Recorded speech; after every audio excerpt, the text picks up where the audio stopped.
What Lonzo Thinks is a wide-ranging, free-flowing discussion where I offer up my unsolicited views on everything from music, movies, politics, sports, religion, pop culture. You name it. If it's happening, I'm talking about it. As usual, my thoughts are unsolicited. Nobody gives a shit, but I give a shit. So damn it, give a shit too. Alright, and I have a special guest with me, Jake Wade. What up, dude? I'm just enjoying the Saturday. Just, chilling. Oh, no doubt, no doubt. So, what's popping, man? What's popping? Not a whole lot. Just, I sitting here watching YouTube and things like that, playing games. Just, we talked about my book, and I'm in a creative mood. I'm happy to talk about creative people. Oh, no doubt, no doubt. And check out my our previous conversation about Ninja James Roberts, which is his graphic novel, his comic strip, his book. Call it what you like, but check it out. It's great. So Ninja James Roberts, don't sleep on it. Speaking of sleeping, where did that come from? Sleep on it. Don't sleep on it. I mean, slang terminology, man, never ceases to amaze me because it just keeps evolving and evolving, man. And so sleep on it. Don't sleep on it. Where'd that come from? I don't know, but it's been used in really creative ways over the years, in lots of different songs and in movies and things like that. When you talk about hip-hop slang, I'm not sure the origin of it, but a lot of people don't really care about the origin, but they usually attribute it to, like, Nas, who said it much later. I believe around 2001 when he was battling Jay-Z in his Ether disc, where he says, I'm probably going to get this completely wrong, but I'm going to try to harness it here. He says, I heard about it when I was asleep, that the Jay-Z and Cockapella Records wanted beef. So basically, people take that line and say, you will miss what's going on if you're asleep. Don't sleep because that's when people want up you. So, I don't know the origin, but we start there with the most poignant use of it, in my opinion. Well, I got my own use of it. You might remember this line that I dropped many years ago, back when I was freestyling, this, that, and the third. I said, I actually wrote a song. It was called "I'm Slept On, But I Can't Be Crept On." So, yeah, you might sleep on me, but you never creep on me, damn it, because I'm always up. So you can sleep all you want. I'm always awake. Even when I'm asleep, I'm awake, damn it. Got one eye open. Now that's probably the purest version of that I've ever seen. Oh, no doubt. I got millions of them, son. Millions of them. Freestyle. Did I ever tell you I used to freestyle? Did you know I used to freestyle? I probably did. I've done it on occasion. I've been good at it, but yeah. Okay. Yeah, back in my San Antonio days, man, there was this park, Martin Luther King Park.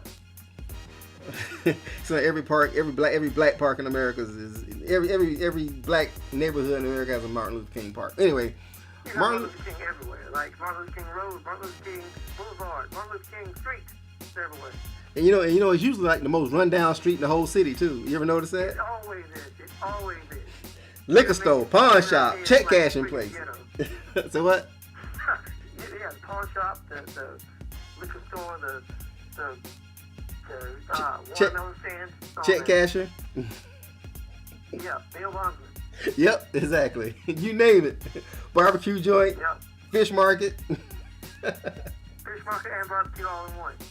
Exactly. You obviously going to have the Nation of Islam selling bean pies on every street corner. So. Absolutely. You got to get your final call, dog. Get your final call. Shit. Yeah, but anyways, Martin Luther King Park, San Antonio, Texas. Dude used to freestyle and everything. That's where I first started freestyling or whatever, man. We just stand in a circle, man, and sometimes somebody would beatbox or we just do it a cappella, man. We just kind of battle and just spit rhymes, man. I got pretty good at it. I can just throw shit off the dome, man. I can't do it like I used to. I have moments of clarity, nowadays, but back then when I was deep into it, man, I was kind of nice. I was kind of nice. I kind of miss those days. Yeah. Mm. So. I've never considered myself an MC or even a rapper. There have been times when, I've written things and I've tried to do it, and, I would never put myself on any kind of level with anybody. But there was a time when I was like, hey man, I'm gonna learn to freestyle. And I spent a lot of time trying to get it right, and, I think I was getting somewhere, and now it's stopped. So, how sad. Yeah, well, I never called myself a rapper either, man. I used to always tell people I spit. That's what I do. I spit. Yeah. So you want to get wet? Come on over here. I got something for you, motherfucker. Yes. Those were the days. Talking about since we're talking about freestyling, I watched a video yesterday.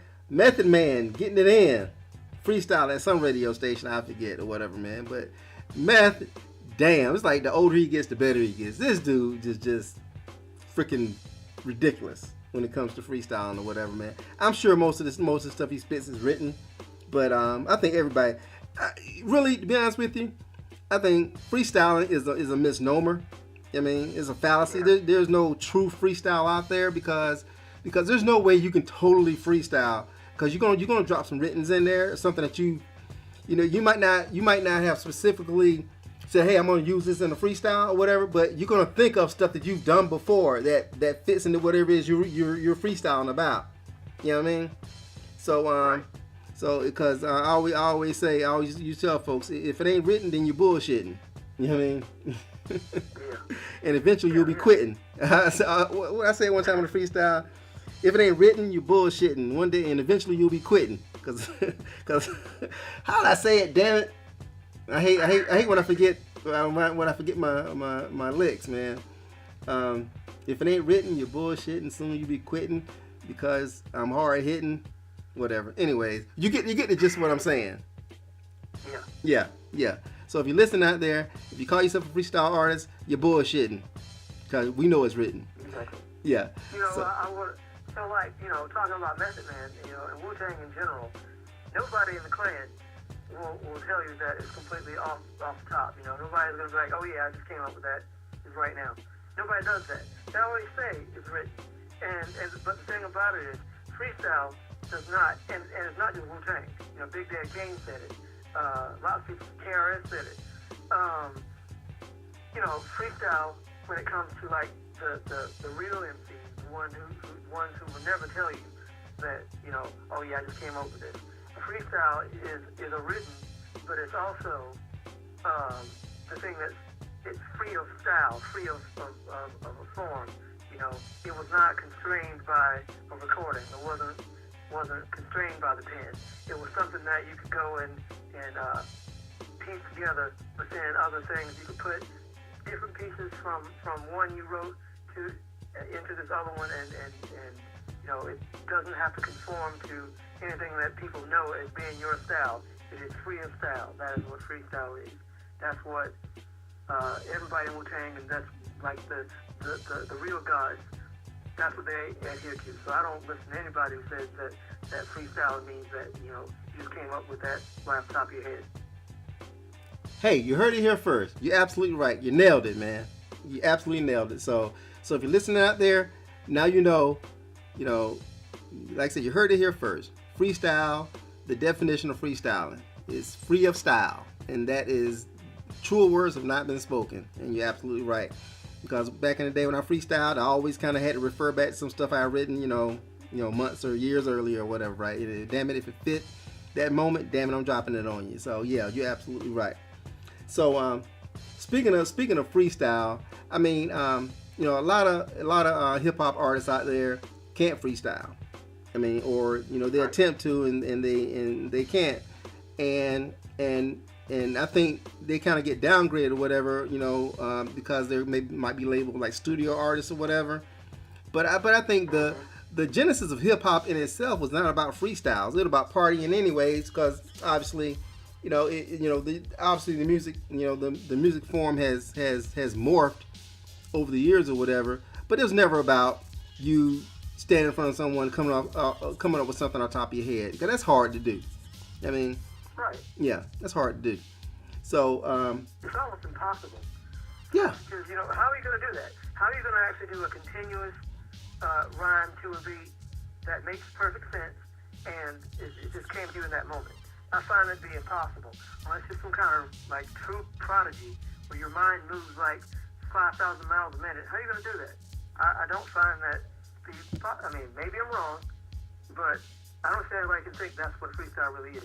No, you're right. You're right. It's not impossible, but it's virtually impossible. I think you can do it for short spurts, but you can't spit a freestyle off the top of your dome continuously for 3, 4, 5 minutes, whatever. You might be able to squeeze out 45 seconds, 60 seconds, but eventually, the well's gonna run dry. You know what I mean? Mm-hmm. So like I said, it's not so much about, like you said, about the freedom. It's about the style. You know what I mean? And it fitting whatever it is you're trying to do, because obviously freestyling is all about punchlines anyway. You get the best punchline, then obviously you're the best freestyler or whatever. So let's talk about that, about freestyling and how it blends over into mainstream hip hop, and today's hip hop, old school hip hop, or whatever. You know what I mean? So when it comes to freestyling, who's the artist out there, who's out there now or maybe in the past that you really kind of saw as a hip hop, as a freestyler, and say, hey, this dude got it? Well, that's kind of difficult because to just say, oh, this dude's a freestyler, it's kind of hard to just pull that out, because a lot of people came up just kind of flowing on the block. That's how they even created their style. You see a lot of that with I know there's a video floating around of Biggie freestyling to this dude on the street, don't know who he is. Apparently got killed in the cipher there. And they say that Biggie was an amazing freestyler, and of course free up style. He didn't come up with it off the top of his head. But if you go and watch his freestyle videos and things like that, you see that he was like a master of doing it. I watched, I don't remember what it was. It wasn't like a show, but it was like something, it's probably on YouTube, where they had Biggie and Jay-Z, and they were just like battling. And they were known as the guys on the block. I remember watching an interview with RZA, who said that Jay-Z would beat him in freestyling all the time. Like they'd be on the block in the cipher, and he knew when Jay-Z showed up that he was in trouble. So I'm not the biggest Jay-Z fan, but from what I could tell, he was really one of the masters of it. Oh, no doubt. Did I ever tell you about tell you a story about when I met Jay-Z way back in the day? Yeah. I've told that story already. I'm not gonna tell it again, huh? I think you told it on one of these before. Oh, I did. Okay, then I won't rehash it. So, folks, if you're listening out there, go back and listen to one of my previous hip hop podcasts, and you'll hear my story about when I met Sean Carter way back in the day, during the days of Hawaiian Sophie. So if you never heard Hawaiian Sophie, check it out, yo.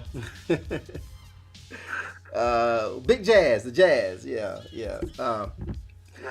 So, anyways, I digress. I'm getting off point here. So, anyway, we talked about freestyle, but there's something specifically I want to talk about today, and that's a landmark hip hop album that I'm actually going to review in one of my future podcasts. But I'm gonna talk about a little bit here now. And this is an MC that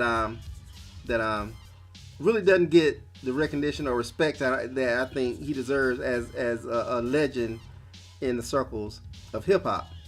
And am I being cryptic? You know who I'm talking about? I don't. Good. I'm being cryptic on purpose. Because this particular artist had a style all his own. Okay? Because you got West Coast hip hop, which is more gangster. You got East Coast hip hop, which is more lyrical. You got Dirty South. You got the Midwest. you got all these different pockets across the country where hip hop has its own little, his own little niche or whatever. And this artist that I'm talking about now had his own niche as well. He had a whole area to himself, and he produced what I think is one of the greatest hip hop albums ever made. You know what I'm talking about yet? You can't even guess yet. I can't, maybe, I don't know. I don't want to say it. No, I'll say it. No. Go ahead. I might be wrong. I don't like being wrong. I'll give you a clue. You want a clue? Yes. Okay, this motherfucker, he hailed from the Great Northwest. Do I need to play the Jeopardy music, man? Yeah. Oh, man, because that's what I'm thinking about right now. Oh, man, I got to write it down. What is it? Now I'm your big mouth dropper, mud duck stopper. Oh, man. Damn it, man. Sir Mix-a-Lot. Didn't we talk about Mix-a-Lot already? No, we talked a little bit about it, but we didn't really get in depth on Mix-a-Lot, man. So I wanted to make sure I got in depth on Mix-a-Lot. Okay. I thought we did talk about Mix-a-Lot. We can't talk about him again. We talked about him a little bit. We did, but we really didn't focus on him. You know what I mean? We talked about him. We did like half a talk on him. No, we didn't. No, that was Hammer. No, I don't know. We did Hammer. I know we did Hammer, but I thought we did Mix-a-Lot too. We talked a little bit about Mix-a-Lot. A little bit, but not a whole lot. So, okay, all right. We'll talk a little bit about Mix-a-Lot, then we'll move on to something else. How about that, man? I digress. I'm digressing big time here. Okay, all right. But yeah, the big man just dropped this big hammer on the Northwest tip, and I'm reading the mail. And to this day, I do not know what that means. Do you? I don't. I've tried to Google it, everything. And last night, me and my girlfriend were having dinner, and actually, Attack of the Stars was on the playlist, and that song played. And we're trying to figure out, who was he talking about in Attack on the Stars? Was he talking about a lot of different rappers? Was he talking about somebody in particular? I mean, because he just went in on whoever it was that he was going in on. Are you familiar with? You know what song I'm talking about, right? Attack on the Stars. Yeah. Okay. Yeah. All right. Because at the end of on the CD, at the end of Attack on the Stars, he says the big man just dropped his big hammer on the Northwest tip, and I'm reading the mail. I'm like, what the fuck? Mix, who are you talking about? He never said who he was talking about.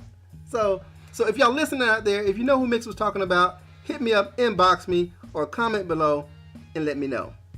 Okay, anyways, let me reverse a little bit. Let me back it up a little bit. Okay, all right, Sir Mix-a-Lot. I first heard Sir Mix-a-Lot back in 1986, I believe. I was a teenager, still in high school. You remember Charles Mitchell? No. You don't? Charles Mitchell. Charles Mitchell. Anyways, Gary's one of Gary's best friends. He became a close friend of mine as well. Anyways, I was over at Charles Mitchell's house, Warner Robins, Georgia, over at his house one night, and listened to the radio, and Square Dance Rap came on.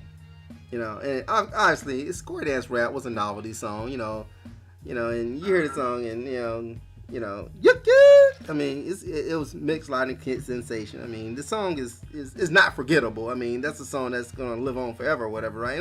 You hear it, and it was funny, it's cute, okay, whatever, right? So, anyways, I liked Square Dance Rap. This wasn't something I listened to all the time. I liked it, but that's the first time I heard Sir Mix-a-Lot. So, about a year later, fast forward, I joined the military, of course. Get out of high school, out in the world, join the military. Now I'm stationed in San Antonio, Texas. All right, and one day I'm hanging out with some friends of mine. Carl, he's not related to Charles Mitchell. Charles Mitchell. Okay, Carl Mitchell and Jose Williams. Oh, by the way, Jose, he spelled his name Hosey, but it was pronounced Jose. Oh, okay, good. Wow. Yeah, Hosey, but it was pronounced Jose. So Zay, if you're listening, what up, man? Anyway, Carl and Jose, two of my closest friends back in the day, my military days. Jose was in the Army, Carl was in the Air Force, and I was in the Air Force as well. anyways, I'm getting way off point, but I'm gonna circle back and all this is gonna make sense. Okay. So, anyways, so me, Carl, and Jose, we go out riding around. It's on a Saturday afternoon in San Antonio, Texas. We ride out to Lackland Air Force Base. We go to the BX on Lackland Air Force Base, and we're shopping, just looking through some music or whatever, right? Because whenever I went back in the day, whenever I went shopping, the first place I went, like at a department store or whatever, was to the music section. So, anyways, I'm looking through the cassette tapes, folks. You know, if y'all remember cassette tapes back in the day. Anyways, looking through cassette tapes or whatever, right? And I see Sir Mix-a-Lot Swass. I'm like, hey, I remember this cat from Square Dance Rap. And I looked at the cover of the CD. Obviously, I hadn't heard any of the songs from it. The cover of the CD of the cassette tape as well. I'm like, it was a nice looking album cover. I looked at the names of the songs, whatever, right? Okay, yeah, I'll give it a shot. Okay, so I buy it, and Carl didn't have a radio that worked in a cassette player or anything in his car that worked. He had an old Honda Accord, so we had a beatbox in the car we used to listen to music.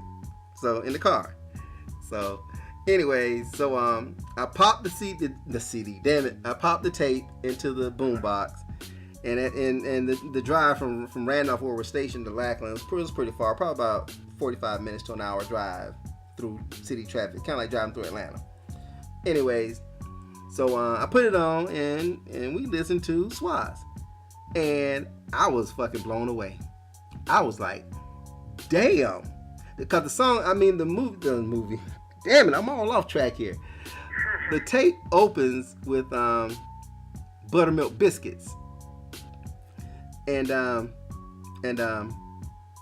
I'm like, okay, so you got buttermilk biscuits. You know, I'd already heard Square Dance Rap, and we got buttermilk biscuits. I'm like, man, this whole album's gonna be whack. It's gonna be just this fast rapping, funny voice, you know, distorted voice, fool. I don't want to listen to this bullshit. Anyways, so back then, listen to Buttermilk Biscuits. Then the next song comes on, and I'm like, oh, I think the next song was Posse on Broadway, if I'm not mistaken. Yep. And I'm like, damn, cause Posse on Broadway was crunk as fuck. Well, back then we didn't use the word crunk or whatever, but I think we used dope back then. It was dope as hell. And me, Jose, and Carl were like, damn, this shit is good. So we listened to the whole tape all the way back to Randolph Air Force Base. So that's my first exposure to Sir Mix-a-Lot. That was a long-winded story that nobody cares about, but damn it, I told it. So anyway, so your first. What? I'm trying to hear your first experience with the man. Oh, no doubt. So in Sir Mix-a-Lot, that album went on heavy rotation. Damn, I keep saying CD. That tape went on heavy rotation, and I listened to it over and over and over again. And I firmly believe that Swass by Sir Mix-a-Lot is a hip hop classic, one of the greatest hip hop albums ever made. What are your opinions? I like the album. I have not heard it in quite some time. I should probably do that.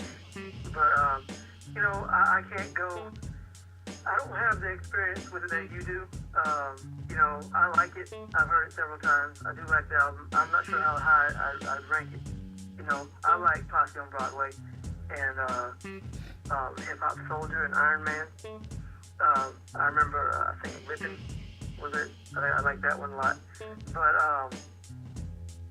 I think it's a great album. I'm not really sure where it ranks in the pantheon of great albums, but I think people should listen to it.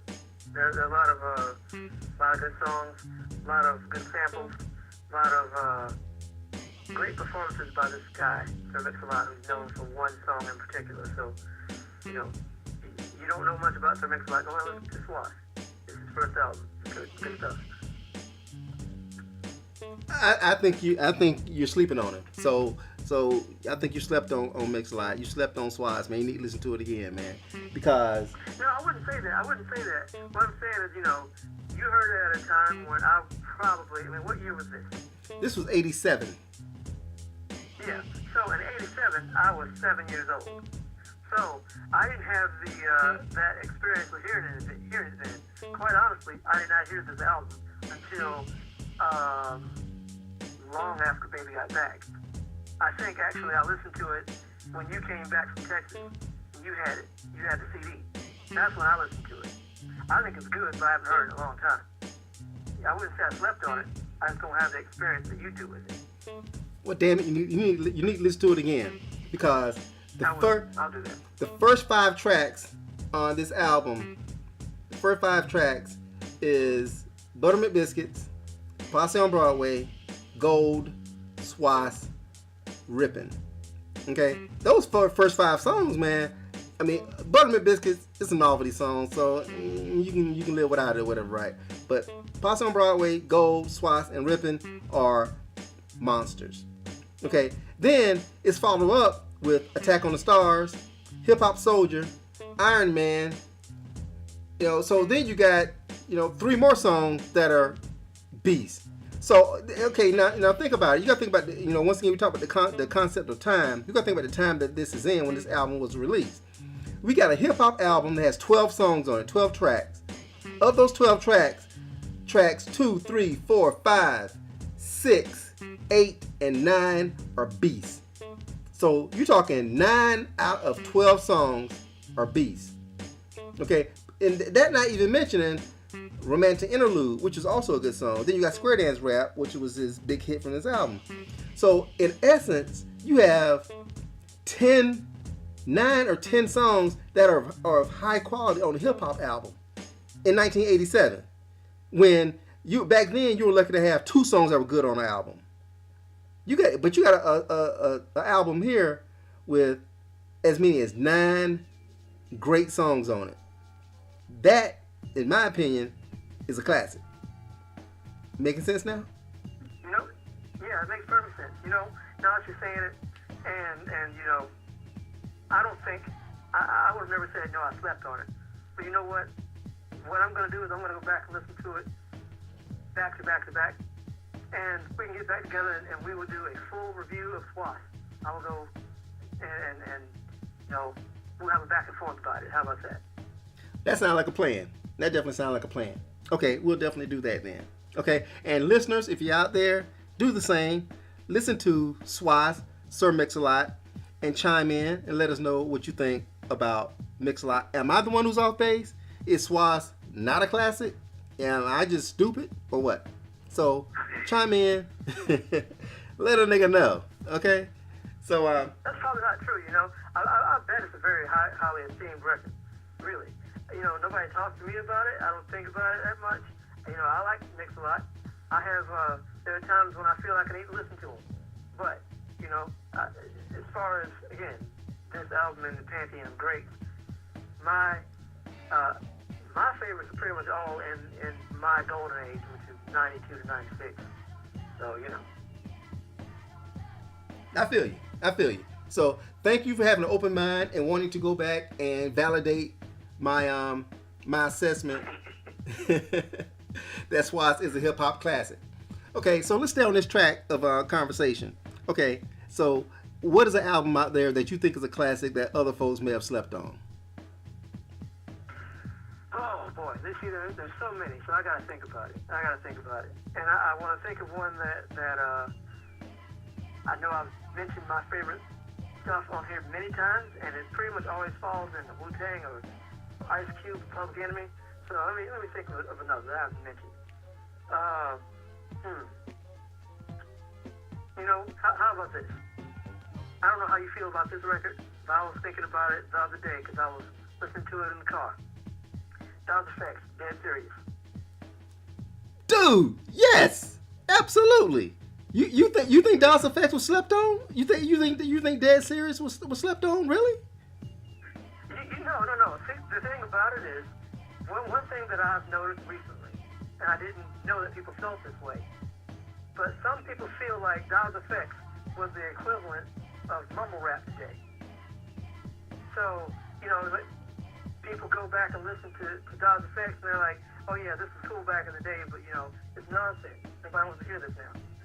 I don't feel that way at all. that first album was fantastic. And I, you know, they were actually lyrical and funny and interesting at a time when people kind of had kind of a standard flow. They decided to do something really different with it. And, you know, while anyone would say, oh, dude, this is mumble rap from, you know, the early 90s, I think people are not paying attention to it. I really think that's a general consensus, that people don't see them as being serious. So that album is a novelty to people. You know what? I never thought about it in that context, and I think you're absolutely correct. I think it was our version of mumble rap. You're absolutely right. But I think the difference is that it didn't become a genre. You know, Right. you know, some other folks, you know, a few other people started kind of flipping the tongue or whatever, but nobody could really do it because that was something that was inherent to books and good Lord, Scoob and who? What's his name? Damn it, Scoob and Right. You mean that's it? yeah, Dre and Scoop. huh? Dre and Scoop. Yeah, okay. But yeah, Crazy Drazy. Crazy Drazy and Scoob. Oh, by the way, Crazy Drazy's album is great, by the way. Anyways, but you're absolutely right. I think you nailed it there. But like I said, the difference is that Das EFX's style didn't turn to a genre, whereas mumble rap is a whole genre to itself. Now you got mumble rap artists coming out the woodwork. Right. You know, so because obviously Das EFX, what they did was a bit of a novelty because in their follow-up album they didn't do it as much, and they did it. They still do it in bits and pieces, but it was never the framework of their record as it was that first record because it was something new. It really because once again I was a little bit older than you because when Das EFX dropped, when Dead Serious dropped, it was like you got hit by a fucking tidal wave. You know what I mean? Mm-hmm. And you heard it everywhere, and we couldn't get enough of it. Obviously, We Want Effects with a great freaking video that was on MTV all the time. You know, Absolutely. and I mean when the album dropped, man, I couldn't get to the record store fast enough to pick up Dead Serious. And I mean, in the very first track on Dead Serious, I think it's Microphone Checker, which is my favorite song. Mike Checker, yeah. Oh man, Mike Checker. Yeah. Ooh. Yeah, talk, cause I got words to say, dude. Go for it. Okay, cause like you know, I remember when I bought the CD for Dead Serious. Okay, Sound Warehouse, San Antonio, Texas. Once again, I rush out, I get it, rip it open. Couldn't get to the car fast enough to listen to it. Then you got microphone check, microphone checker, microphone check. Wiggity Wild was Give This Gap Dukes. Here we go, so, or whatever he says, Giggity Gap Dukes, here we go, so. And you like, oh, fuck, these dudes doing this shit the whole record. And I'm like, damn. You know what I mean? And the whole freaking record, I mean, it just monster track after monster track. And this was produced by EPMD, which was amazing, because you never confuse EPMD with lyricism. You know what I mean? Yep. These guys were not lyricists. You know what I mean? But for them to put together what they put together with Das EFX, man, was simply amazing. Because okay, I just put up the track list here. Let me just kind of run through this for a second. Okay. All right, we got opening track, Mike Checker, Just Some Men, They Want Effects, Lucy's, Dum Dums, East Coast, If Only, Brooklyn T-Net, Clap Your Hands, Straight Out the Sewer. Every song high quality. Okay. Yep. This is damn near Illmatic. This is like Illmatic for their, I guess for that time, for them, for yeah. their style, yeah. It's their Illmatic. Yeah, you're right because just like Illmatic changed the game, Dead Serious changed the game. You know what I mean? Absolutely did. Everybody was trying to flip the tongue like them. Right. I mean, you can put this in a time capsule, and 80 years from now, somebody pull it up, they'll be like, "Oh, damn!" You know what I mean? And it's like futuristic, you know? Yeah. It's like it was next level then. If you were to listen to this in 2021, 15, you know, it would be like, did somebody just make this? This is unlike anything I've ever heard. Absolutely right. Absolutely right. And I mean that's an indelible mark that Das Effects has left on the hip hop game because obviously they kind of fell off after that. They never fell off because they got some great albums out there, but obviously. The hip hop listening audience is fickle as shit anyway, so they had moved on to the next big thing because obviously they couldn't replicate that success with their next album, and I think and that's their curse. They were cursed by Dead Serious, for a number of different reasons. Just like Nas will spend the rest of his career trying to live up to Illmatic, Das Effects. They're gonna spend their entire career. They spend their entire careers as a duo trying to live up to Dead Serious. So I mean, it's a blessing. It's a blessing and a curse. But there are not many people out there who can say they left a mark on pop culture, and these dudes definitely left a mark on pop culture. So go ahead, man, do your thing. Okay, so yeah, indeed, I have to agree with that. Like their debut album, like I think they quit college to go and make this record. And I remember smart decision. That, do what? I said that was a smart decision. Was it? Yeah. I don't know. I mean, well, they made a classic, so I guess it was. I remember one of them said that the dad was mad because it didn't want him to do it. It was like, this is like the calling. This is what I have to do. So yeah, to be their debut album, Dead Serious is like they should be filthy rich for the rest of their lives because this is a record that should be selling like platinum all the time, like super mega platinum all the time. Because again, it was futuristic. And I'm going to say this. So back then when this came out, 1992, I was 11 years old. I wasn't the biggest music fan. At that time I didn't listen to a ton of music. That wasn't really a thing that I did. But I remember the summer of 92 watching, for some reason I had a desire to watch like BET and MTV. And I did that every day, like early in the morning and in the afternoon, and in my time doing that, I latched onto a lot of different types of music. But one thing that I will always attribute to my love of music and hip hop right now is Das Effects. When I saw They Want Effects, when I watched that video, when I heard that song, my life changed. I knew I was like, okay, hip hop, this is where I want to explore. I want to go and be a part of this culture. There was something about that track, They Want Effects, about that video that just struck me. Like I wanted to dress like Das Effects, and I did. I got the hoodie and the big baggy pants and the boots, and I wore them all the time. And I was like, yeah, I want to go to the store. But anyway, talking about the record itself. So They Want Effects was their debut there, and that was the first thing I heard. But then when they came back with Mike Checker, like, can they get any better? Like, really, this is so fantastic. And when we finally got the record, hearing that as the first song, like, wow, this is kind of like a religious event here. And then you go to Just a Minute, but wait a minute though, I gotta stop, I forgot. The first three songs, I remember hearing it and being like in love with it. But as we got into the next ones, I didn't get it. I didn't love the album immediately. I really didn't. The first three tracks, of course, Mike Checker, Just a Man, and They Want Effects. Of course, I'm like, this is just the making of the best thing I've ever heard here. Then Lucy's and Dum Dums. Dum Dums in particular, I didn't get it. I'm like, really? This is different from the other few songs. They still have the stickity style. They were still doing that. They were telling the stories in their own way.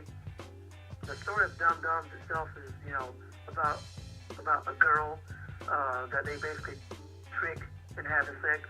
I was like, this is not what I want to hear. and I didn't like the beat. I didn't like the sample that they have in there. It was kind of funny. I didn't get it. And You talking about Dum Dum? James, You like the beat for Dum Dum Dum? yeah. You like the hook? At first, I did. Dum dum da dee Hey, dum dum. I'm talking about my very first listen. Okay. Okay. Okay. Okay. So I didn't get it, and it was kind of making me sad because I was so hyped for the record. Well, hold on, but you know who they sampled, right? Dum Dum. Should. You know where they came from, right? Tell me, right? Well, you know what song they came from, right? I should. Run DMC, Dumb Girl. Okay. Diggy diggy dum dum, Dumb Girl. That's right. That's Okay. right. All right, just Right. checking, man. Just checking your knowledge. Okay, do your thing. Go ahead. Yeah. But I didn't know that circa 1992. I really did. Promise you. But I remember that track in particular kind of stained the rest of the record for me. I was like, well, not as excited about it anymore. And I didn't get excited about it until the very last song, Straight Out the Sewer. And I was really like, well, they didn't live up to their promise.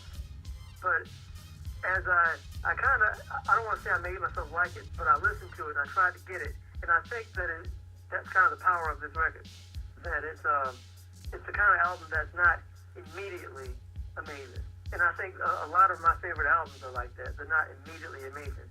Like if you have a certain type of hype for it,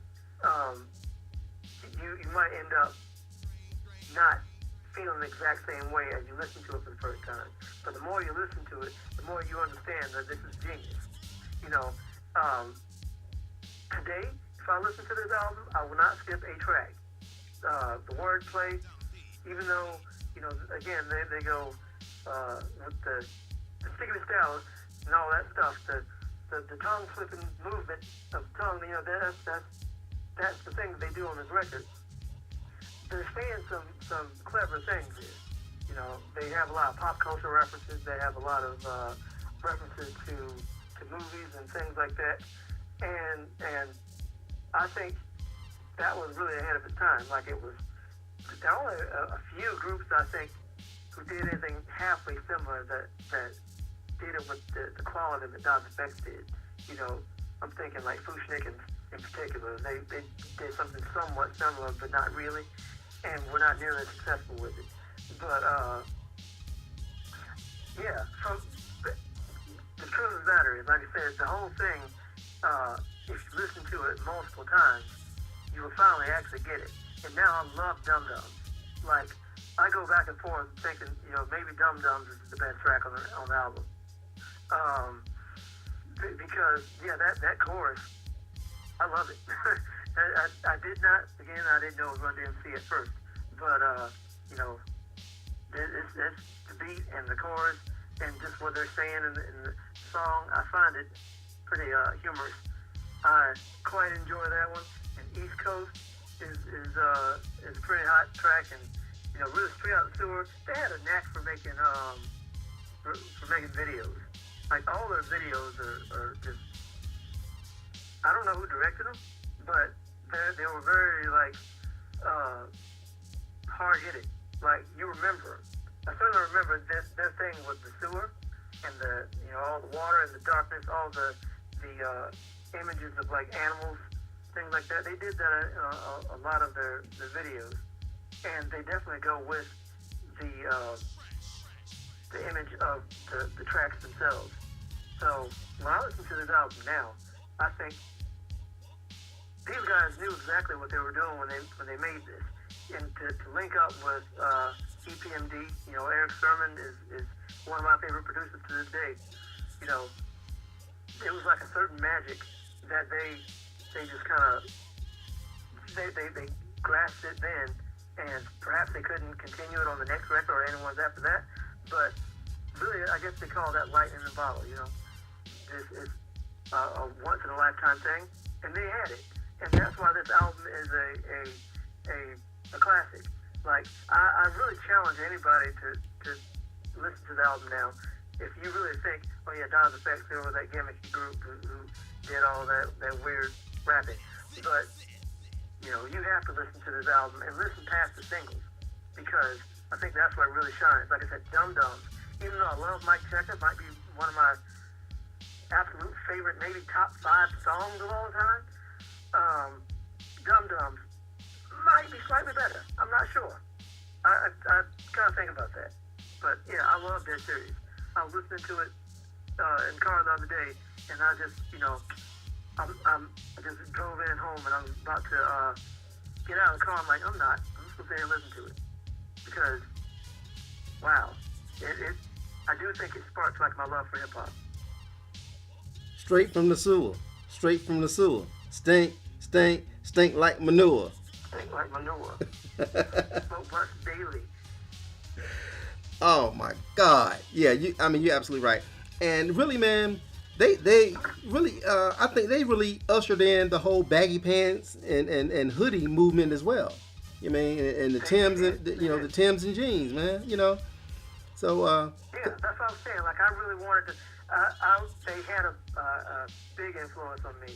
People used to say, you know, why you always wear a hoodie? Like why you wearing that now? And I would really wear it like they did. I do think they started like that little movement because I know prior to that I hadn't seen anybody wearing that. And no, there, because we were just kind of trending away from New Jack into you know they really put the nail in New Jack's coffin because you know that was during the time when back then everybody was like wearing the flower shirts and the gerbos and the shoes with the chrome tips and everything. You know, because obviously hip hop and fashion always been interlinked together. But yeah, as that whole New Jack, you know, genre was starting to was petering out. That's when Dallas Face came in and put the nail in the coffin and shut the door on that because all those New Jack artists after cats like Nas and Dallas Effects started showing up, all those New Jack artists fell off. You know what I mean? Right. And it really ushered in a whole new era, and I think it was like one of those golden ages.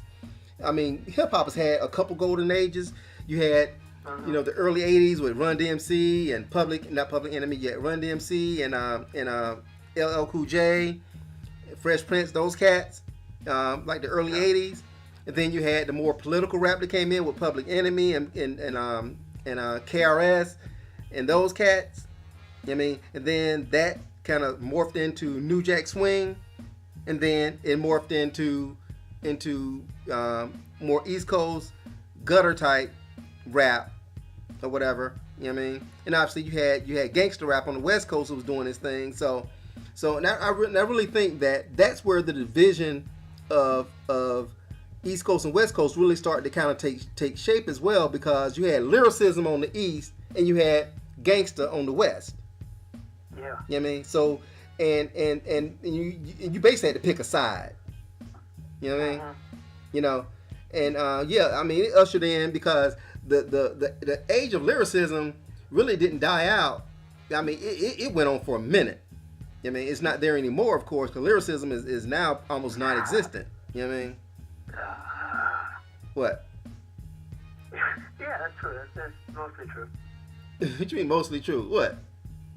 I mean, yeah, it's true as far as mainstream goes. Absolutely. Yeah. Lyricism is not important whatsoever in hip hop. It is dead and gone.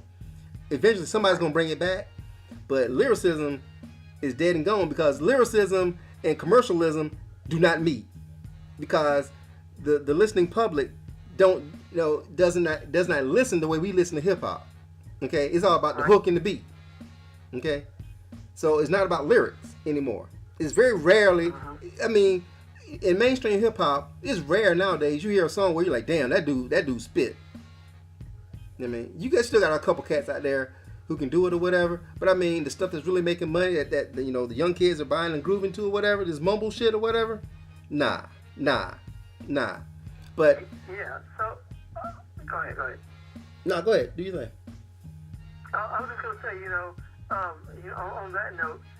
I have to wonder, like, how somebody like Kendrick Lamar, who actually is very lyrical, can be one of the top artists, like somebody who really sells this day and age. I don't understand, like, his place in popular music right now, because he is really, I can't think of anybody else, especially a younger guy, who's actually lyrical and having that kind of success is weird because he's not doing what everybody else is doing. Like music this day and age, like trap and all that stuff, is more about a feeling than it is about lyrics or even beats. It's about how it makes you feel, how the whole package makes you feel. So Kendrick Lamar's music is not like that, and he's like the top-selling artist right now. So I wonder. Well, that's how it works, man. You always gonna have an outlier. He's an outlier. I mean, you can go through time. There's always gonna be that one cat, that hits a nerve and kind of steps outside of whatever is hot at the time and does his own thing and still able to be successful. But you don't see lyricism being at the forefront anymore. I mean, you once again you got a couple artists here and there, but he's the only really top mainstream artist who's lyrical. I mean, who has some lyricism, as the foundation of his game or whatever, right? I mean, like for example, Jay-Z. Jay-Z is he's lyrical, whatever, right? But he's more well known for being Jay-Z now versus being lyrical. You know what I mean? Yeah. The kids are not listening to Jay-Z. So what? The kids are not listening to Jay-Z. No, they're not. The kids listen to Beyonce, and by proxy, Jay-Z is there. No, I think Jay-Z is listened to more. Young people see Jay-Z as a mogul. They know who he is because of all the other shit, Tidal and all the other stuff that he does that has made him, synonymous with success in hip hop or whatever, right? But no, nobody seeks Jay-Z out for his music anymore, I don't think. I mean, but the fact that he's a mogul and he's famous for being famous. You know what I mean? Uh-huh. So it's not so Jay-Z, he sells records not based so much on the quality of his music, but more on the content of who he is. You know what I mean? Yeah. But when it comes to, just if you look back through the annals of time or whatever, you can look at each specific era in music and find an outlier. Like in the 50s and 60s or whatever, Elvis was an outlier. You know what I mean? He was doing something different than everybody else was doing, and eventually folks kind of followed suit. In the late 60s, early 70s or whatever, you had the Jackson 5. They came in, they brought in, bubblegum pop R&B.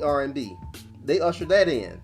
I mean, then disco. You got these disco artists who came in and you had the Bee Gees who came in and kind of ushered in and they were the outlier when it came to, disco or whatever. I mean, so, you always gonna have the outlier who kind of, steps us out of the genre or whatever and kind of, what's the word I'm looking for? Kind of supersedes what's really, what everybody else is kind of listening to, and kind of basically forces everybody else's hand, so to speak. Now, it remains to be seen if Kendrick Lamar is going to force other people's hand and make other folks want to step up and be more lyrical. I doubt it, just because of the way society is now. I mean, but eventually somebody's going to do that, and they're going to turn this shit on his ear, and and folks are going to be ashamed, because I guarantee you, 10 years from now, folks going to be listening to mumble rap. I can't believe I used to listen to that bullshit. You know what I mean? Right. So. Yeah, I'm gonna get in here. I'm gonna wedge myself in here real quick. And people listening to this might not agree with me here. So Kendrick Lamar, I think, is pretty good. He is nowhere near being as good as the older guys, in my opinion. And he probably never will be. He's not going to be the person who ushered in this new age of lyricism. And he's not headed there, and I'm not sure he even wants to do that. I'm not sure who's going to follow him, but what I really think, where it's going to go, right now, like mumble rap, trap music, whatever, might be the top selling and most played thing right now, but I think that's going to change probably in the very near future. And it's not going to be the main thing people listen to anymore. And you're not going to see, I don't think you're going to see a real lyrical, like an MC at the forefront of anything in the mainstream as time passes. I think some other genre is going to take over and it's going to be the thing that everybody listens to. Right now, you can go anywhere and everybody's listening to like trap music. You know, everybody's in the clubs getting lit. You know, I think that's going to change. And it's not going to be anybody lyrical doing it.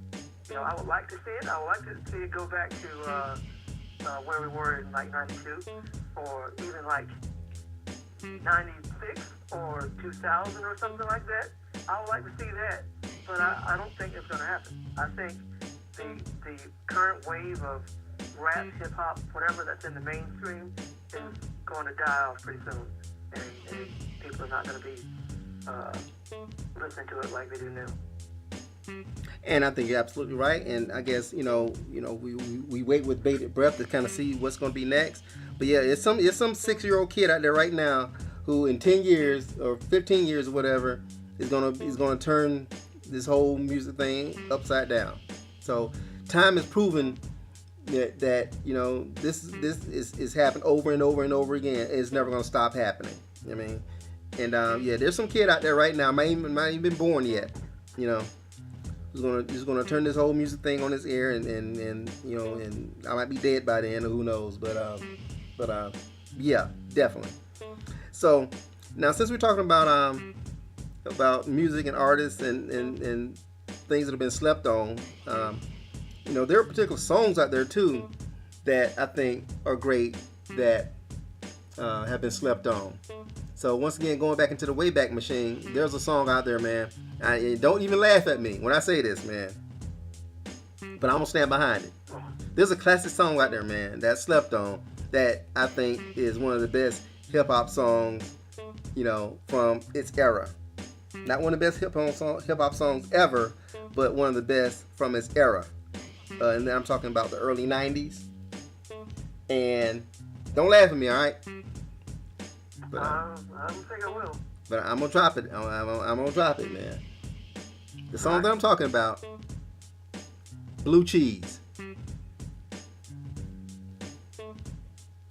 Blue Cheese. You got to be kidding me. You do not know what I'm talking about? The UMC's Blue Cheese? Is a topic at the hand? Okay. Cheesy, blue, true? Yes. Okay. I know what you're talking about. Do I love it? No. It has a classic beat, a dynamite hook. Okay, obviously these guys were not lyricists or whatever. They were college kids too, as a matter of fact. But it's one of those songs where if you know hip hop, as soon as you hear that beat, you know exactly what it is, and you're gonna groove to it. The beat for Blue Cheese is one of the best beats out there ever, I think. So I gotta listen to it again. I wish I could contribute to this. I gotta listen to it again because I don't know what to say. All right, listeners out there, if you heard Blue Cheese, you know what I'm talking about. Check it out. Chime in, comment below. Let us know what you think about Blue Cheese. It's the topic at hand. Cheesy blue, true. Check out the video too, man.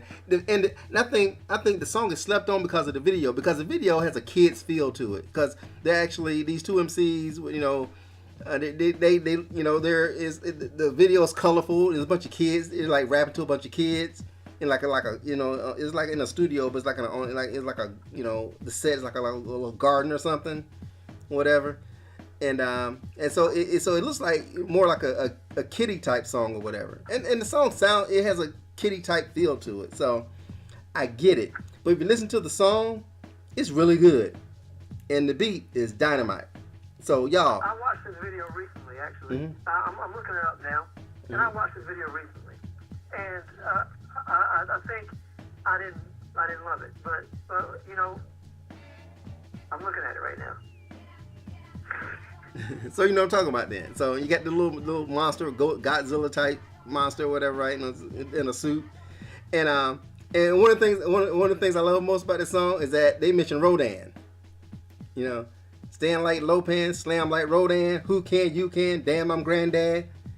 Step off the runway, I'm preparing for landing. I think the only hip hop song ever to mention Rodan. So that's not true though. Well, one of the few songs out there to mention Rodan. Okay, how about that? Okay. Okay, I'll give you that. I know I've heard references to Rodan many times, Oh, in my really? opinion.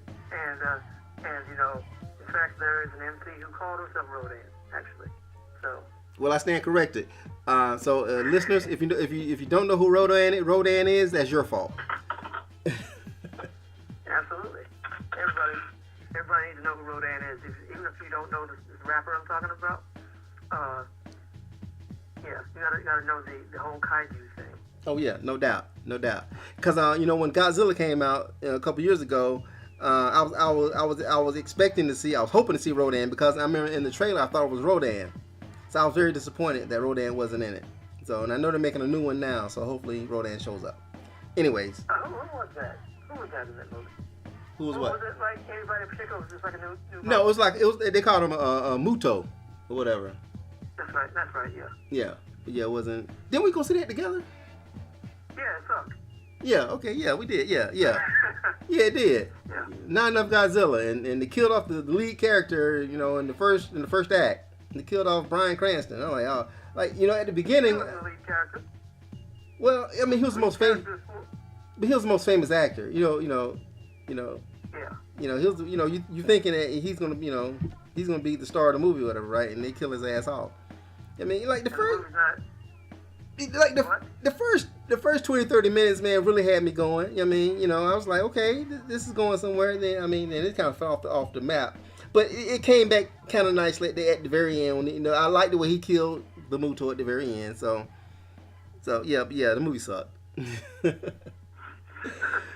don't have like fond memories of it. I remember really hating the main character. The movie's called Godzilla, but the main character is that guy. Yeah, kick He ass. just seemed to be invincible. Yeah, kick ass. Yeah.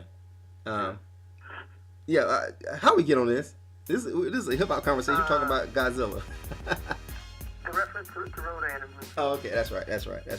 But yeah, they're making Godzilla versus King Kong now. Actually, up here at Pinewood Studios, right down the street from me. So actually, a friend of mine actually is working on the film. So I'm hoping to get some free tickets to the premiere. So if I do, I'll let you know. But Very good. Oh, no doubt. So anyways, all right. So once again, the topic is slept on MCs, slept on songs, slept on albums. So I got another one that's slept on, and I think I know you. What? Hopefully I love it. Oh, you know exactly where I'm going with this one, man. You know exactly where I'm going. Okay, and you'll know because I think it's the greatest hip hop album ever. So what am I talking about? Probably Dick. Of course, son. Son? Yeah.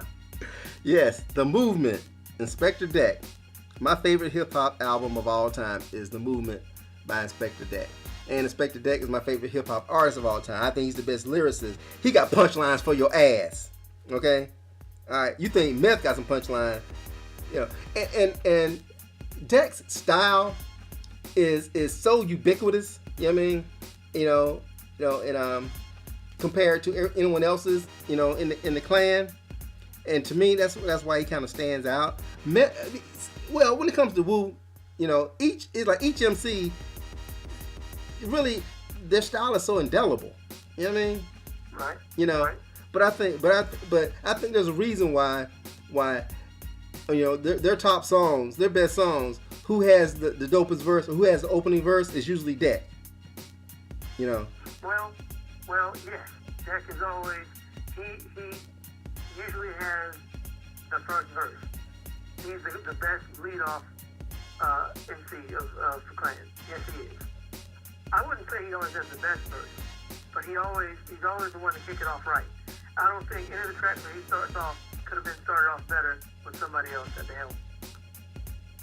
Oh, I mean, you're right, and obviously RZA is a genius. So he as the leader, so to speak, of the clan, he knows everybody's strengths, everybody's weaknesses. Obviously, he's the producer, and he puts everybody in the right position.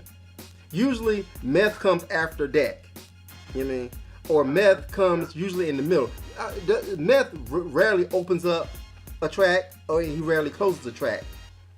Because I kind of equate this to sports, to baseball.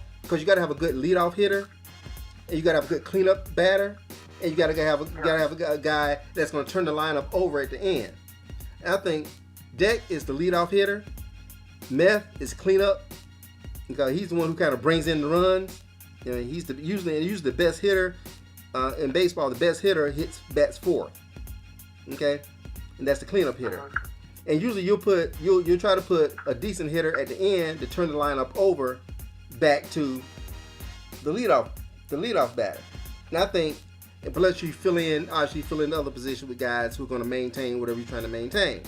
Okay, so I think Deck is the perfect leadoff hitter. Meth is the cleanup guy, and Face was the turnover guy, in my opinion. You know, am I off base here? That's pretty much how it goes. Ghostface usually is the one who ends the track, and if not, it'll be like Master Killer, but the track is pretty much already over at that point. Ghostface makes himself scarce these days. I'm not really sure why, but that's how the classic lineup pretty much always is. And if you've heard like this is not an album, it's a compilation, but they billed it as an album. The Saga Continues that just came out last year. Mm-hmm.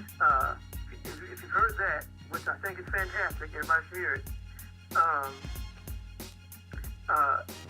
The singles that came out off of the record, Deck starts off both of them, and Ness comes in like in the middle.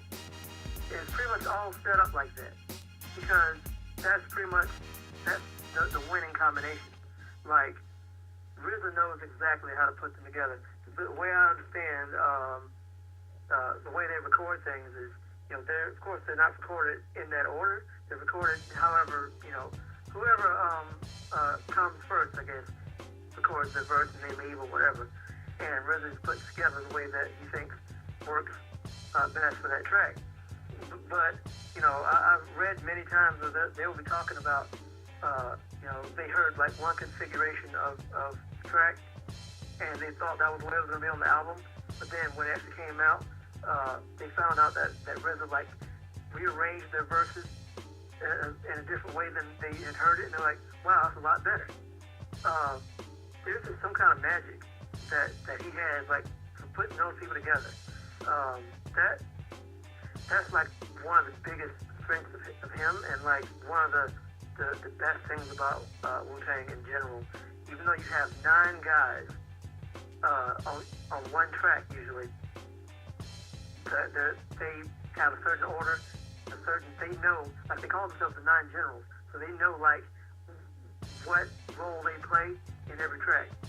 And wow, that's just what makes them fantastic. And I know we're talking about Deck, but I kind of like have to gush about everybody in general, because they all have like a certain role. Deck is always the one who leads off the track in the most powerful way. Like I said, I don't always think that his verse is the best. It really depends on who's on the track, because sometimes it's not everybody, Ness often has, I wouldn't say he always has the best track, but he always has the best energy on the track. Lyrically, of course, I'm a GZA fanboy, so if GZA's on it, I think his verse is usually the best. He has the best storytelling of all of them. So if he's the one that you should pay attention to most of all when it comes to the story.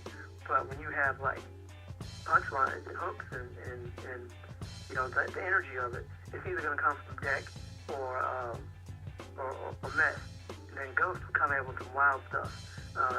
He's a little bit more subdued now than he used to be, but usually you could go for Ghost with the strange wordplay, the things that seemingly don't make sense, but then you get into it and you realize, oh, this guy's like, his level is different. You gotta pay attention to what he's saying in order to get it.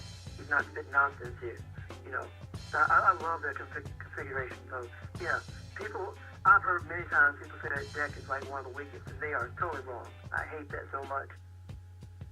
Yeah, because they don't know what the hell they're talking about. Absolutely. But yeah, I think when it comes to Deck, his skill set is more sublime than some of the others or whatever. But you're right. The way RZA puts them together is like this synthesis that flows throughout the track from beginning to end, and it never feels bloated.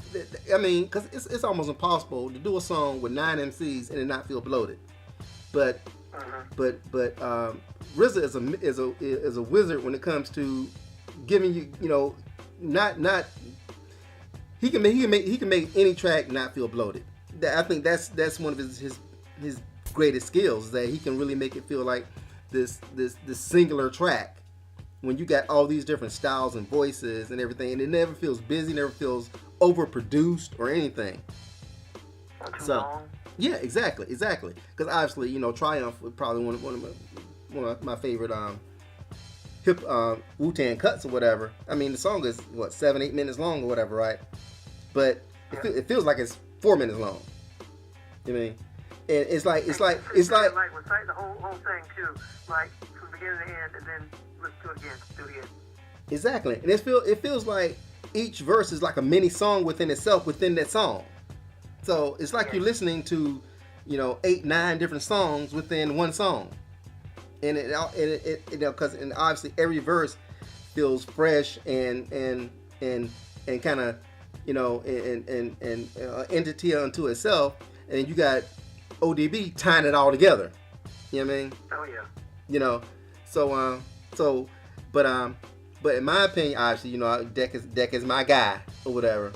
But Bomb Atomically, Socrates, Philosophies, and Hypotheses, that's the best opening line to any track in the history of hip hop, in my opinion. I mean, you're probably right. You're probably right. It can't. That first verse, man, is the essence of hip hop, in my opinion, man. I dare you to find a better verse than that from anybody ever in the history of music than Deck's opening verse. I mean, I if you're listening out there, I challenge you to provide me with a better verse than Deck's verse to Triumph. I take that shit to the fucking grave. Okay. I as much hip hop as I listen to, and as much like Wu-Tang as I listen to, I really can't dispute that. As much as I might want to, I'm racking my brain trying to come up with something, and I can't, because one thing I have to say about that verse is that it's so iconic and so powerful, so well done, that nearly everybody on that song have taken pieces of it and used it in another song. They said it themselves. It is that good. Jizza has used pieces of Deck's verse and Triumph as the chorus to other songs that he's done. Master's done the same thing. Everybody has done that. It was that good. It was so good that they have to reuse it. And Deck never has. He did it at one time and he's never repeated it. Yeah, because he has a million more. That's why. He has a million more. And that's why, because, back to Deck. Okay, his first album was Uncontrolled Substance, which has another dope-ass verse from Uncontrolled Substance. I know you're familiar with it, so I'm not gonna insult your knowledge when it comes to Uncontrolled Substance or whatever. But for the listeners out there, there's a verse on Uncontrolled Substance that just blows my mind. What the substance provides continuous high, give you one free for every 5 sides you buy. Getting high off my own supply, low in the ride with the low eye, daybreak and making dough rise. Oh my God, come on, man, come on. So, and that's what really put me on. Really, the verse that really put me on to Deck was from I think the Seventh Chamber, the reprise. You know what I'm talking about. Yeah. I be the insane nigga from Soccer Wars. What is it? Ah, damn, what is it? It's the Mike Wrecker Inspector, bad man from the badlands of a killer, rap fanatic representing with the skill that's iller. Oh, once I heard that, I was on him. You know what I mean? So, and I've been on Deck ever since that verse or whatever, man. That's Seventh Chamber, right? Ninth Chamber. What is that? Seventh Chamber. Seventh Chamber. Okay, yeah. Let me make sure. Let me not lie. Yeah. But yeah, from that moment, obviously, just that whole Enter the Wu album obviously is groundbreaking, whatever, man. But that was the verse that really put me on to Deck. So I really took interest in anything he did after that. So when Uncontrolled Substance came out, obviously I copped that joint. They had movers and shakers on it as well. Yeah, so movers and shakers, Rebellious, Feloness, City Slicker, Real Nigga, hit your district with the impact of a twister. Now clear the zone, rhyme down the phone lines and toss motorhomes. He continually comes up with stuff like that.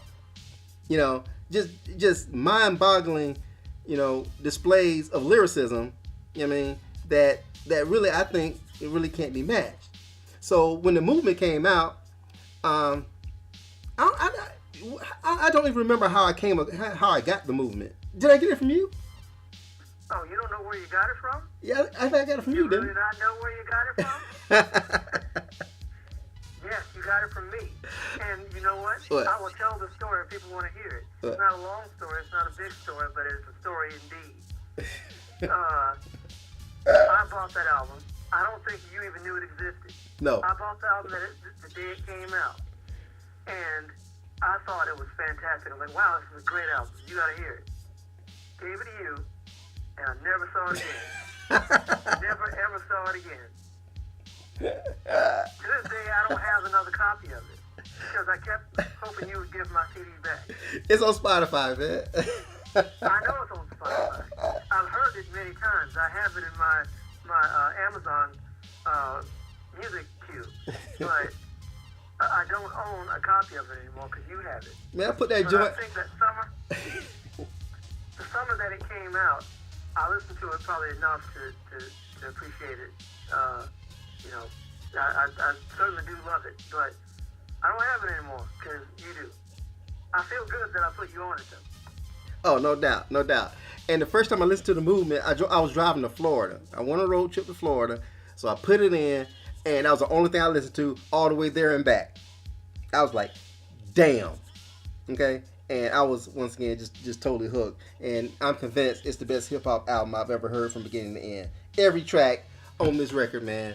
I mean, and the production is top-notch.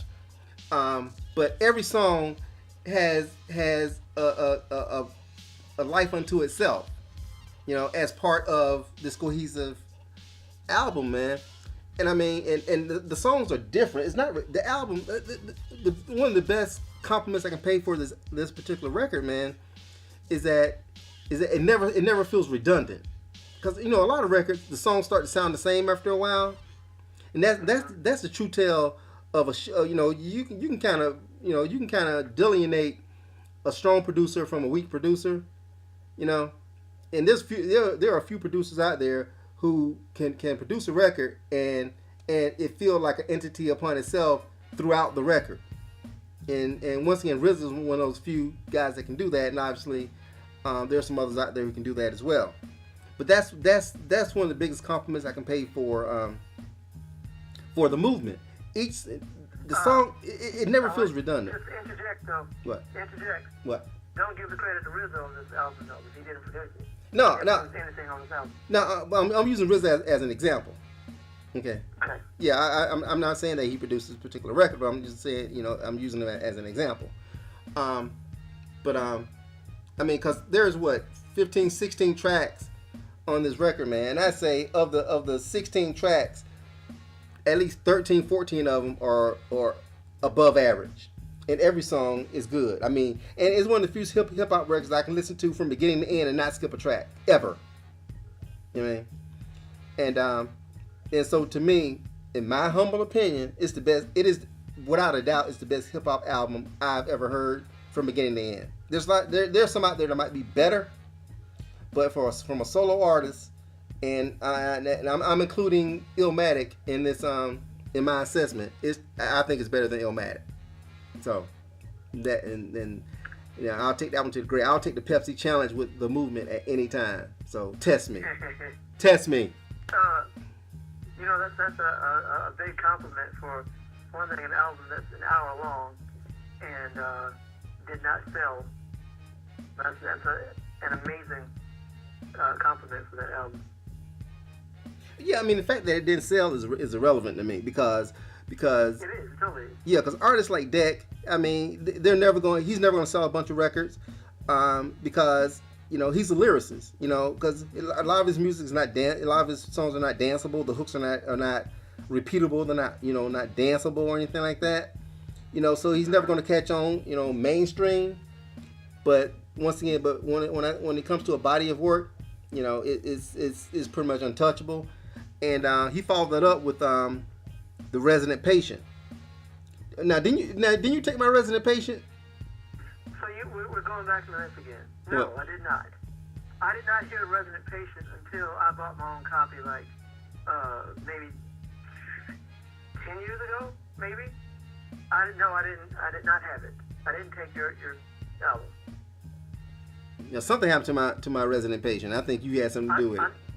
No, I know exactly what happened to it. We've had this conversation. What Maybe happened? I don't need to say it on record here. What happened to it?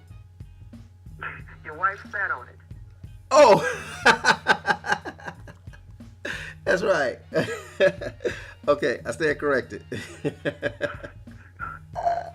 always blame me for it. Like I wasn't there. Yeah, broke my damn CD. Shit. Okay, all right. I've been blamed for that, man. Like I wasn't there. Okay, now you have been held blameless. Okay, you've been exonerated. Okay. No, you'll bring it up again. That's what you'll say. No doubt. And so he followed up Resident Patient with Manifesto, which is another great album. So his body of work is undisputed in my opinion. So he's my favorite hip hop artist of all time, and Movement is my favorite album of all time. So I think it's highly slept on, but he still can't be crept on because he could drop a verse on your ass that would just put your ass to sleep. So I guess you can sleep on him because he will knock your ass out with a dope ass verse. So did you hear Saga Continues? Yeah. So What am I missing? You know what I mean? Like he has the first verse on that album. Absolutely. That's the best way to start it off. Yes, absolutely. Fantastic job. The two singles from the album, there may have been another, but the first two singles, he started them off. Exactly. And, once again, perfect. like I said, some of their dopest tracks, he's opening it up almost every time. A good example, Flying Daggers. Flying Daggers. I pop off like a mobster boss. Angel hair with the lobster sauce. Come on, man. I mean, Well, that whole track is classic, though. You can't really attribute it to him. Yes, he started off amazingly, but I think that was just like a perfect storm there. That's one of the best tracks like ever. that's from Cuban Links, ain't it? Cuban Links too, yeah. Yeah, Cuban Links. Yeah. Oh, but hell yeah. But once again, the point is, who's starting it off?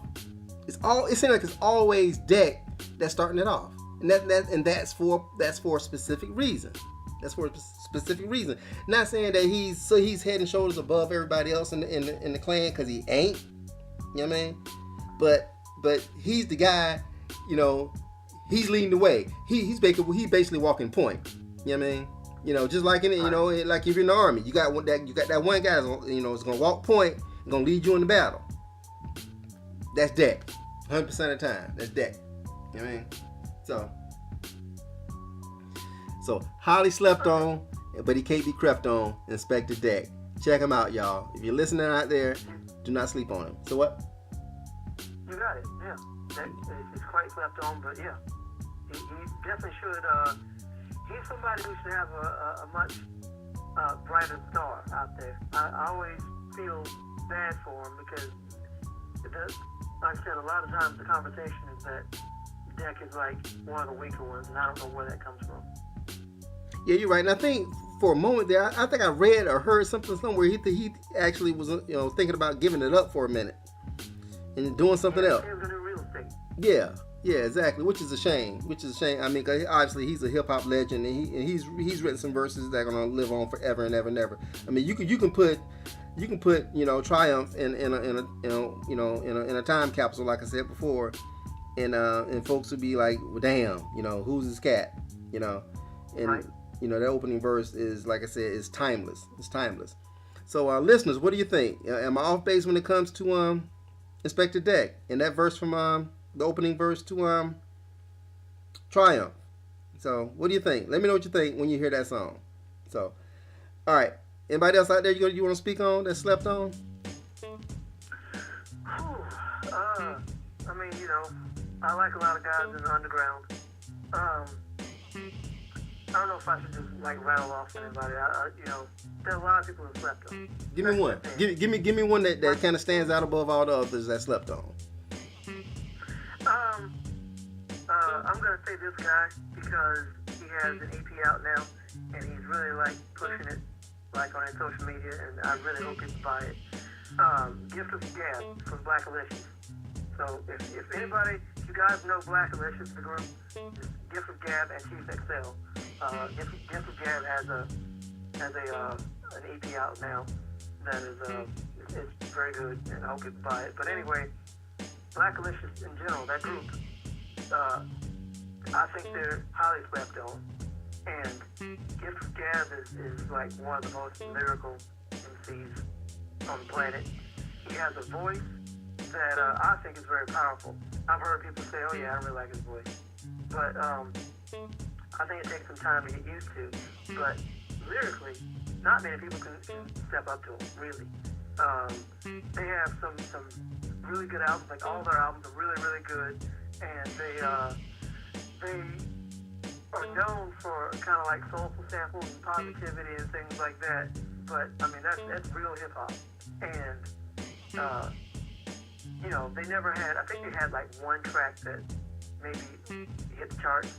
I don't remember what that was, but really, I think anybody who loves hip hop, people who like real lyrics and like boom bap beats and just an actual love for the genre in general, listen to Black Alicious and Gift from Gab. Please check him out. It's awesome. All right, no doubt. You know what? I'm gonna check it out tonight. I'm gonna check out after we finish. We wrap this up. I'm going to check out Gift of Gab. I'm gonna let you know what I think about Gift of Gab. So you better be right. I don't talk about you if you're not. Well, I'm right. So there you go. I'm as right as you are about that and the movie. Okay, that's a bold statement. So you put yourself out there. So listeners, he's put himself out there. So I'm gonna check him on his shit. All right. So all right. It's after midnight, man. So it's something evil's lurking through the dark. There you go. Oh, that was perfect. Oh, okay. I bet you, even though it's like an iconic line, I bet you some people here not know what that is. Exactly, and that just kind of flowed out of me. I didn't even mean to go there. Yeah. Okay. So what? Sure, sang it. I know. Then they'll know. Yeah. Under the moonlight, see a sight that almost stops your heart. You try to scream, but terror takes the sound before you make it. All right. Keep going. Everybody knows what it is. Nah. I'm done, son. Son. God. Kid. Lord. Cut my wisdom, G. Love it. Kick some ballistics. I think like old hip hop slang should never die. All that stuff. Hell no. I'm gonna keep it alive and nothing else, man. My old school ass. I'm keeping it going. So for real, believe that. Damn it. All right. So let me know what y'all think out there. Hit me up at What Lonzo Thinks, Twitter at What Lonzo Thinks, Gmail whatlonzothinks@gmail.com, Patreon, smack me up on Patreon if you want. Comment below. Definitely subscribe. I want to keep my subscribers up, so don't just give me your comments. You gotta subscribe too, okay? Because if you don't subscribe and you give me comments, I'll tell you kiss my ass. All right. So any last words there, brother Jake? Hip hop. It's more than mumble rap, more than trap. Lyrics matter, dude. Like, listen to these guys we talked about. Love it like I do. No doubt. Wake your bitch ass up. Stop sleeping. Okay? So, That's yeah, exactly, exactly. There's a lot of great music out there besides this bullshit, you know, that's on the radios right now. So be an aficionado. Don't be a lemming. Okay, you know, be an individual. Take the road less traveled. Seek out those Ain't all obscure about artists. getting lit. Yes, exactly, exactly. Everybody ain't got to tie the club up to be popular. Okay, so so definitely you know, you know, expand your horizons. You know, you know, wear a sheath of wool skin across Himalayan plains. Nobody knows what that is. Exactly, exactly. That's the point. That's definitely the point. So so let me know what y'all think out there. Hit me up because I want to know what y'all think because you're always gonna know what Lonzo thinks. Bye.